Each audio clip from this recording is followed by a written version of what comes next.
মুখ্যমন্ত্রী পাগলা হয়ে গেছে, বাবরা হয়ে গেছে একদম। উনি ভাবতে পারছেন না কি হবে। উনি যা করছেন সেটাই পুরো উল্টো, বুমেরাং। নাটকগিরি করছেন না। এক নম্বর নায়িকা বাংলার এক নম্বর নায়িকা মমতা ব্যানার্জি 2021 সালে ওই সন্দীপ তাও প্লাস্টার করেছিল।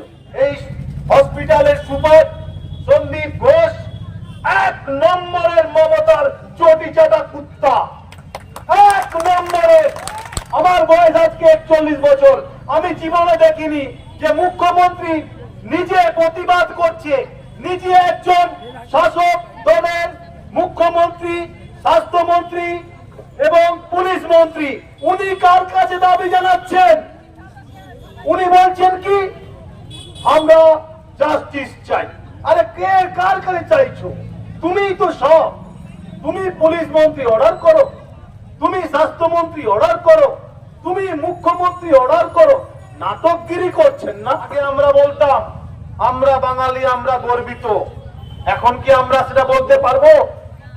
আমরা বলতে পারি না।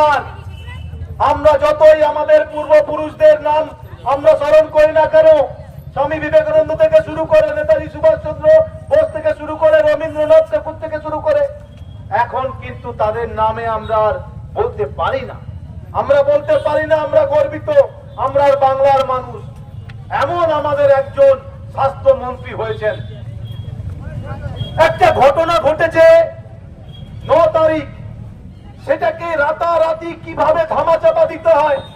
তার বাড়িতে বলে কি মেয়েটা প্রথমে সুসাইড করেছে, তারপরে বলে কিনা না উনি এখন অসুস্থ, তারপরে বলে না উনি হচ্ছে রেপ হয়েছে। তারা কনফিউজ। তাদের একটি মাত্র মেয়ে, তারা অনেক কষ্টে, তারা অনেক ভাবে যত্ন নিয়ে ছোট থেকে বড় করে তাদের স্বপ্ন দিকে তাকে মেয়েটাকে ঠেলে দিচ্ছিল। কিন্তু সেই স্বপ্নটা এই হসপিটালের সুপার সন্দীপ ঘোষ এক নম্বরের মমতার চটি চাটা কুত্তা, এক নম্বরের। ওনার নামে যেভাবে জিনিস বেরিয়ে আসছে, আগামী দিনে উনি কোথায় থাকে সেটাই দেখার বিষয়। আমরা দেখেছি যে শিক্ষা পুরো দপ্তরটা জেলে, শিল্প জেলে, খাদ্য জেলে, এবারে কে? এবারে স্বাস্থ্য যাবে জেলে, যেতে বাধ্য। আমার ভালো লেগেছিল সেদিন 14ই আগস্ট, যেভাবে ময়নার মানুষজন, মহিলারা, ডাক্তার, বাচ্চা বাচ্চা মেয়েরা রাস্তায় মোমবাতি নিয়ে মৌন মিছিল করেছিল। ওই মেয়েটার প্রতিবাদে আজকে গর্জে উঠেছে পুরো বাংলা, পুরো বিশ্ব। কোথায় পালাবে? আজকে একটা 21 জনের টিম নিয়ে যাতে সিবিআই তদন্ত না হয়, সেটা আমাদের মুখ্যমন্ত্রী বন্ধ করার জন্য, সিবিআই তদন্ত থেকে যাতে না হয় সেটা বন্ধ করার জন্য তারা চিন্তা ভাবনা করছে। কেন? মুখ্যমন্ত্রী আজকে আমি কখনো দেখিনি, আমার বয়স আজকে 41 বছর, আমি জীবনে দেখিনি যে মুখ্যমন্ত্রী নিজে প্রতিবাদ করছে, নিজে একজন শাসক দলের মুখ্যমন্ত্রী, স্বাস্থ্যমন্ত্রী এবং পুলিশ মন্ত্রী, উনি কার কাছে দাবি জানাচ্ছেন? উনি বলছেন কি আমরা জাস্টিস চাই। আরে কে কার কাছে চাইছো? তুমিই তো সব। তুমি পুলিশ মন্ত্রী অর্ডার করো, তুমি স্বাস্থ্যমন্ত্রী অর্ডার করো, তুমি মুখ্যমন্ত্রী অর্ডার করো। নাটকগিরি করছেন না, শুধু নাটক।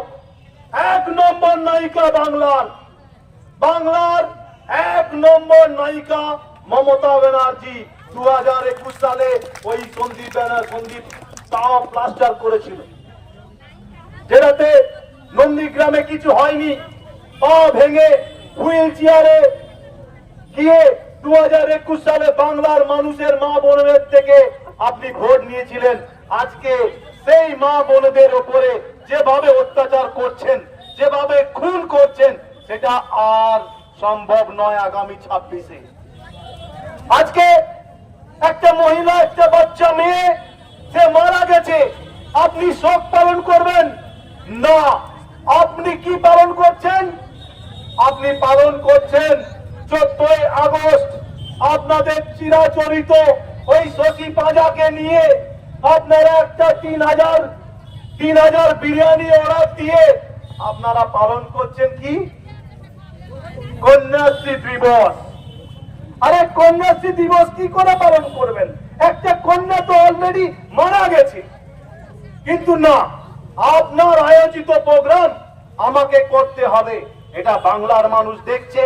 সেই কারণে 14ই আগস্ট রাত জাগো, রাত জাগো, রাত জাগো। সেদিন রাত্রিবেলা পুরো কলকাতার মহিলারা, শিশু থেকে 90-96 বছরের মহিলা পর্যন্ত সবাই মোমবাতি নিয়ে হুইল চেয়ারেও বেরিয়েছে। সেটা দেখে মমতা ব্যানার্জি ভয় পেয়ে গেছে এবং 14ই আগস্ট যখন ঠিক হলো, হাইকোর্ট যখন অর্ডার দিল সিবিআই হবে, তখন আপনি আপনার গুন্ডাদের, ওই আশেপাশে এলাকার গুন্ডাদের একটা মত দিয়ে ওই ছাত্রগুলো, যেগুলো ডাক্তারগুলো যারা ওখানে আন্দোলন করছিল, তাদের উপর হামলা করে সমস্ত তথ্য লোপাট করে দিয়েছেন। পেশেন্টটা পর্যন্ত রাখেনি, পুরো গুঁড়ো করে দিয়েছে। তারপরে নাটক দেখাচ্ছে কি যে রাস্তায় নেমে আমরা ফাঁসি চাই, ফাঁসি চাই। তাও আবার বলছে কি নির্যাতিতার ফাঁসি চাই। মুখ্যমন্ত্রী পাগলা হয়ে গেছে, বাবরা হয়ে গেছে একদম। উনি ভাবতে পারছেন না কি হবে। উনি যা করছেন সেটাই পুরো উল্টো, বুমেরাং।